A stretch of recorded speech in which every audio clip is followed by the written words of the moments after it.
అంతకుముందు CM relief fund ఒకసారి తీద్దాం అధ్యక్ష. సీఎం రిలీఫ్ ఫండ్ చెక్కులలో జరిగిన అవినీతి వెనకాల ఎవరు పిఏలు ఉన్నారు, ఎవరు ఆఫీసు సిబ్బంది ఉన్నారు, నిన్న మన కేసులు కావడము, ఇవన్నిటిని ఎవరైతే పేద పేరు మీద చెక్కులు తీసుకెళ్ళి ప్రైవేట్ ఖాతాలలో వేసుకొని ఎట్లా సీఎం రిలీఫ్ ఫండ్ను దుర్వినియోగం చేసిండ్రో కేసులు ఉన్నాయి, విచారణ కూడా జరుగుతుంది అధ్యక్ష.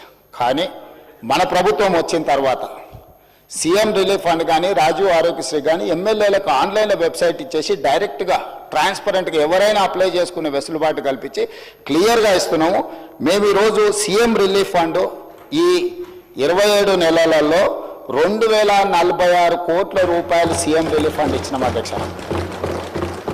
2400 రాజీవ్ ఆరోగ్యశ్రీలో 2040 దాదాపుగా 4500 కోట్ల రూపాయలు ఈ 27 నెలల్లో పేదల వైద్యం కోసము ఈ ప్రభుత్వము సంపూర్ణంగా ప్రయత్నం చేసింది.